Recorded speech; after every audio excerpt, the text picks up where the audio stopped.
ਕੋਰੇ ਵਰਗ ਕਿਤਾਬ ਨਹੀਂ ਹੁੰਦੇ, ਪੱਥਰ ਦਿਲ ਗੁਲਾਬ ਨਹੀਂ ਹੁੰਦੇ। ਉਹ ਬੁੱਲਿਆ ਯਾਰੀ ਸੋਚ ਕੇ ਲਾਈ, ਯਾਰਾਂ ਨਾਲ ਹਿਸਾਬ ਨਹੀਂ ਹੁੰਦੇ। پھر ذرا نکلے اس حساب کتاب سے باہر، بلیا یاری سوچ کے لائیں، یارہ نال صاحب نہیں ہوندے۔ پھر ذرا بڑا ذہن کرے، چھوڑے اپنے حساب، یبصرون علی انفسہم ولنبلونکم بشیء من الخوف والجوع ونقص من الاموال والانفس والثمرات۔ پھر حساب کتاب سے نکلے، پھر امام علی مقام کی طرح یہ سوچ بنائے کہ حسین کے بچے چلے جائیں تو کوئی حرج نہیں، امت پر آنچ نہیں آنی چاہیے۔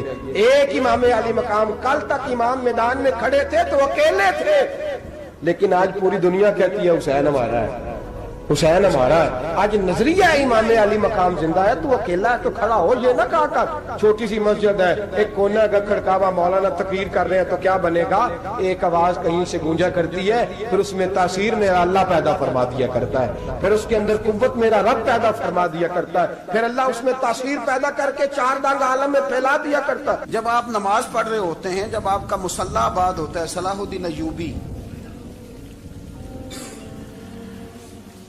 ایک بزرگ سے ملاقات ہو گئی، بیت المقدس پر قبضہ تھا عیسائیوں کا، تو صلاح الدین بڑے پریشان تھے۔ وہ بابا جی کہنے لگے پتر کیا ہوا؟ کہنے لگے حضور پتہ چلا ہے دشمن کے 2 بحری بیڑے اسلحہ لے کے آ رہے ہیں، مسلمان پہلے ہی کمزور ہیں، اور اب اگر 2 بحری بیڑے اور آ گئے تو حضور مسئلہ بن جائے گا۔ تو میں پریشان ہوں کہ کس طرح یہ کم مسئلے والی ہماری فوج ہے کیسے مقابلہ کرے گی۔ تو بابا جی کہنے لگے پتر اس طرح کرنا، آج رات تو بھی دعا کرنا اور میں بھی کروں گا، تو بھی دعا کرنا، آپ ناراض نہ ہونا، ہم تو پیروں والے ہیں، ہم تو پیروں کے نوکر غلام ہیں، ہمارا تو گزارا ہی نہیں، ہمیں تو ملتا ہے سارا کچھ وہاں سے۔ پر میرا سوال یہ ہے کہ تعویذ لینے جاتے ہو نفل کیوں نہیں پڑھتے؟ رات اللہ اللہ کیوں نہیں کرتے؟ یہ بھی تو ہمارے بزرگوں کا ہی طریقہ ہے، انہوں نے تو ہمیں سکھایا ہے۔ صلاح الدین ایوبی سے بزرگوں نے کہا کہ رات آج نا اللہ اللہ کرنا، تو میں تیرے لیے دعا کروں گا، تو بھی دعا کرنا۔ تو بندہ جب دکھی ہوتا ہے تو سجدہ کرتا ہے، تو پھر ہی تو مصلی بھیگ جاتا ہے، پھر ہی تو مزہ آتا ہے۔ سکھی بندہ تو کعبے جا کے نہیں روتا، دکھی تھے، تکلیف تھی، تو سر رکھا سجدے میں تو تڑپ گئے۔ اور وہ بابا جی کہتے ہیں میں مسجد آیا تو صلاح الدین چیخے مار کے رو رہا تھا اور کہہ رہا تھا مالک میں کوئی اپنی شان کے لیے تو نہیں نہ لڑ رہا، اللہ کو میں کوئی قبضوں کے لیے تو نہیں لڑ رہا، مالک تیرے لیے لڑ رہا ہوں، مجھے بے آبرو نہ کرنا، میری مدد فرمانا۔ کہتے ہیں میں آیا تھا کہ مسجد میں دعا کروں گا، پر صلاح الدین ایوبی کو روتے دیکھا تو میں لوٹ گیا۔ تو سویرے صلاح الدین ملے تو بڑے خوش تھے۔ میں نے کہا پتر کیا ہوا؟ کہنے لگے حضور وہ بحری بیڑے 2 آ رہے تھے نا اسلحہ لے کے، دونوں ڈوب گئے پانی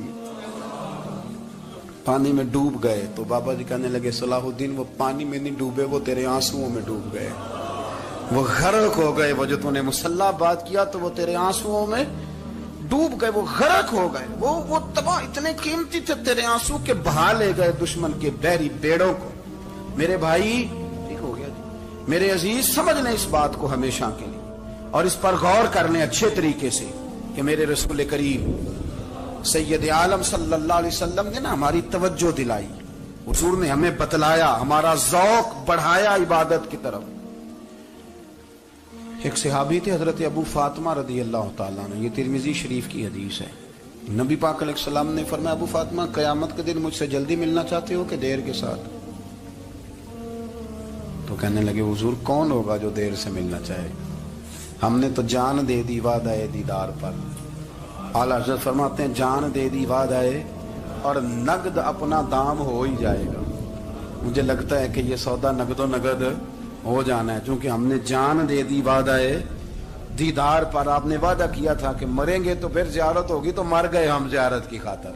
جان دے دی وعدہ دیدار پر تو نقد اپنا دام ہو ہی جائے گا۔ اے رضا ہر کام کا ایک وقت ہے، دل کو بھی آرام ہو ہی جائے گا۔ تو حضرت ابو فاطمہ رضی اللہ تعالیٰ عنہ سے نبی پاک صلی اللہ علیہ وسلم نے فرمایا جلدی ملنا چاہتے ہو کہ دیر سے؟ عرض کی حضور فٹافٹ ملنا ہے، میں نے قیامت کے دن آپ سے جلدی ملنا ہے۔ تو نبی پاک علیہ السلام نے فرمایا پھر اس طرح کرنا، دنیا میں رہ کے سجدے زیادہ کرنا، پھر سجدے زیادہ کرنا، قیامت میں ملاقات جلدی ہو جائے گی، قرب ملے گا تمہیں۔ اپنے بچوں کے اندر دیکھیں نا، ہم شوق پیدا کرتے ہیں، ہمیں صحیح لفظ نہیں بولنے آتے پر ہم بچوں میں شوق پیدا کرتے ہیں کہ پتر ڈاکٹر بن جائے گا تو بڑا نفع کرے گا، تو لوگوں کی خدمت کرے گا، ملک و ملت کی خدمت کرے گا، تیرے ابا کا نام روشن ہوگا، تیرے دادا کی تعریفیں ہوں گی. ہم یہ ذوق پیدا کرتے ہیں. ہم اپنے نوجوانوں کے اندر یہ فکر پیدا کرتے ہیں، انہیں ہم سمجھاتے ہیں کہ میاں جب تم پڑھو گے، محنت کرو گے تو فلاں آدمی کی طرح تمہارا نام ہوگا. یہ جتنا ذوق ہم بچوں کے اندر ان چیزوں کا پیدا کرتے، ہمیں حکم ہے کسی طرح ہم ذوق پیدا کریں کہ پتر نماز پڑھے گا تو اللہ راضی ہو جائے گا، تو سجدہ کرے گا. دیکھیں نا میرے رسول کریم علیہ السلام نے فرمایا 7 سال کے بچے کو مسجد لے کے جاؤ.